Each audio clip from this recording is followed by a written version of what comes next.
Well, it's been nearly 20 years since comedian Ryan Stiles went to England to star in an improvised game show.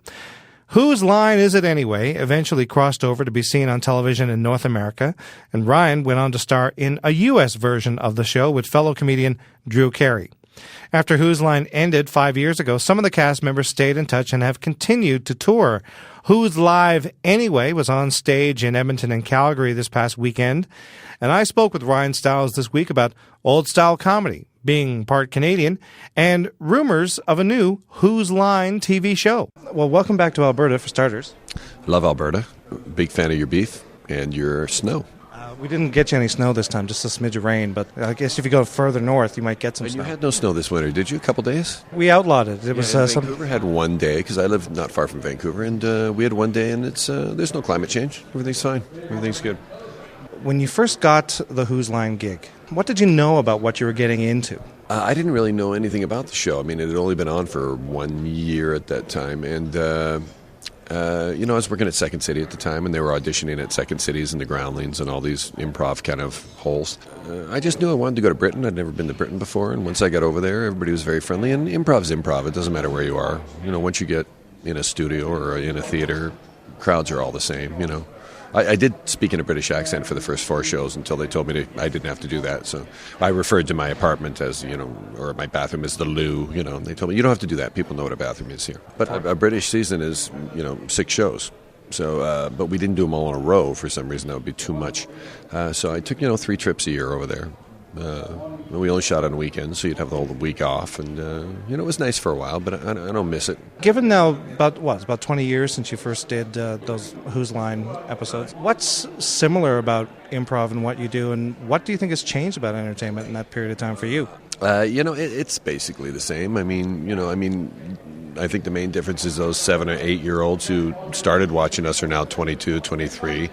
I've kind of probably become like their Tim Conway, I used to think when I watched Carol Burnett show I was like 8 or 9, and I thought, well, that guy's old, but he's funny, and so I've probably become that, To me, the humor hasn't really changed. The humor is about, of course, it's going to change with the events that happen over the years, but the way I kind of approach it is the same, and most of the people I'm working with are the same. I did the first year with Greg Proops, who's working with us this weekend, and so that's, 20 years ago. Colin Mockery, I've worked with 30, so I still work with the same people because I trust them. A lot of people watch improv and they wonder how much of it is pre-planned. How much can you prepare for what happens? You can pre-plan all of it. The difficult part is making it look like it's improvised. Drew, whenever I answered a question like that, Drew would go crazy on me. Don't tell people that, they'll believe it. We'll put together what scenes we're doing and where, because we have to know who's doing intros and stuff like that. But as far as the content of the scenes go, we know nothing, and it wouldn't be fun to do it any other way. We're not worried about whether we do well or whether we do bad. We don't worry about that because we're going to do well. I enjoy working with these guys, so it's always fun. Was there always a Who's Live in some form or another even when the British TV show was on the go? No, not when we were in Britain, no. And it kind of started more or less after the show ended. We wanted to stay together, and we wanted to do shows, because we enjoyed working together, and there wasn't a television outlet for it. And it's more fun to do it live anyway because there's less restrictions. But we've always kind of toured in different groups and stuff, but this group, I'll play Vegas every year with Drew and Kathy and 10 other people, but we end up watching half the show because there's 10 people on stage. Whereas this group, there's 4 in it. There's me, Chip, and Jeff, and Greg, and Bob Durkash, who plays music. We're on all the time. We're never standing, so the time blows by. And I say it's an hour and a half show, but lately it's been close to 2 hours, and we don't take a break. And it flies by. We're just having so much fun. So, it's a hoot to work with each other. We love it. I've heard that there's been some filming of shows recently, and there was some talk of piloting a new Who's Live. This was a Drew thing. Last time we played Vegas, I think Drew taped it, and he also did a show called The Green Screen Show, which was something I told him I couldn't do because I thought it ruined everything about improv. It was green screen, and everything you talked about appeared behind you. Well, that took the magic to me away from what people think improv is. Drew's always trying to find another way to do improv, and he doesn't realize Whose Line worked because it was a fake game show. That's the reason, that's the hook that was on that show. And if you're going to take improv and show it on TV, it better be on PBS or something, because it's not going to happen on Fox or NBC. I mean, if you look at all the improvisers I grew up with that I admire, people like Jonathan Winters and Carol Burnett, and I mean, those people couldn't be on TV now. There's not the same patience for it, because you've got Jersey Shore and Housewives of, people's attention spans are so short, Sid Caesar and your show of shows, you couldn't do it now. There's no variety shows in television now. People don't have that patience anymore. Why do you think that is? Because, I mean, we seem to be living in an era where there's a whole variety of things on YouTube. There's a whole variety of... That's the problem. Most people are on their computers all the time on YouTube, and, anything you want is instant. In the old days, you waited for something. You waited for the Carol Burnett show, or you waited for, I sound like I'm talking about radio in World War II or something, but I'm not. It wasn't that long ago, My parents used to let me sit up to watch Get Smart. I waited for that, My kids on their computers can get anything anytime they want, When you have a show idea or you want to pitch something, I mean, do you have to keep those kinds of things in mind? Well, I think because anybody can do it now. Anybody can make a short film and put it on YouTube. It doesn't mean necessarily it's good. I think nobody's ever going to come on YouTube and knock Spielberg off the map. I mean, there's people who just have talent that, it's not going to happen.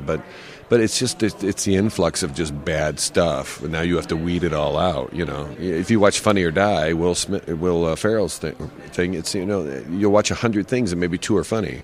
I don't know. It's just it's too much. That's why I love theater, because you can't replace theater. There's no way. You have to come in, you have to sit, and you have to watch it, and it's a different experience. You're part of it. It's not like sitting at home on a computer. You make your home very much away from a lot of media and celebrity. You're in Washington. Yeah, I'm in a little town called Bellingham. We live up in the mountains near a lake, and my family was in LA for a lot of years, and I didn't want them going to a private school. I wanted them to actually see a black person. I thought that might be important to them. We live in a lake. They've got wave runners, and their friends live on the lake, and it's like when we grew up. Kids come over for dinner, they end up staying all night. There's no play days that you have to arrange 3 weeks beforehand. It's just a good way to grow up. And I did 10 years in those shows, and I saw my kids 1 week out of every month, and now I have a 6-year-old, and I want to see that kids grow up. So, and luckily through Drew and Whose Line, I could kind of be choosy about what I want to do, because those shows ran a long time, so when television still paid. It's funny to me that there's this big thing about Charlie Sheen now wanting $1 million an episode, and they think it's so outrageous, but Drew got $1 million an episode, all the Friends got $1 million, all the Seinfeld people got $1 million. It's just changed in the last few years. There was tons of people were making $1 million an episode back then, but now it's this. He's crazy once, but it's a top 5 show. Of course, they should give him the money. They make it. They have to set a precedent, and it's too cheap to make Jersey Shore. How long do you think you want to do something like this? I mean, what? Well, when I moved to Bellingham, the first thing I did, I built a theater there. I built an improv theater. It's been open 5 years. It's called The Upfront. I've got like 40 regular performers. I told them, I'll build you this theater. I want nothing to do with theater. I want to come down, do shows, and then leave. I don't want to stock stuff. I don't want to arrange shows. They run the entire theater, and they do a great job at it. And there's some really talented people down there. So I always need to be on stage. I can do without television, and I can do without film, but I need to be on stage. It just feels great. It's immediate. I can do it. I can leave. There's nobody else telling you what to do. There's no suits. It's perfect. Who do you see out there either performing at your theater, or who do you see coming up to the improv clubs of? I'm into the old guys. I'm still. I'm in the Mel Brooks and Sid Caesar and Carl Reiner, and I think people like Jon Stewart are great, and Carell's great, and those guys are great. But if you go too young, I mean, a lot of the kids at my club are like 22, 23, 25. There's no life experience.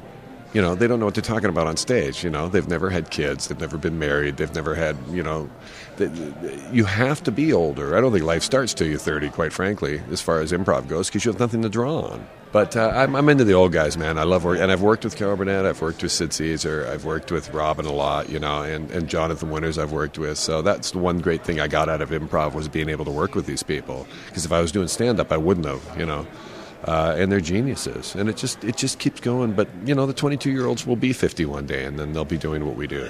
But you got to have some life experience to do improv.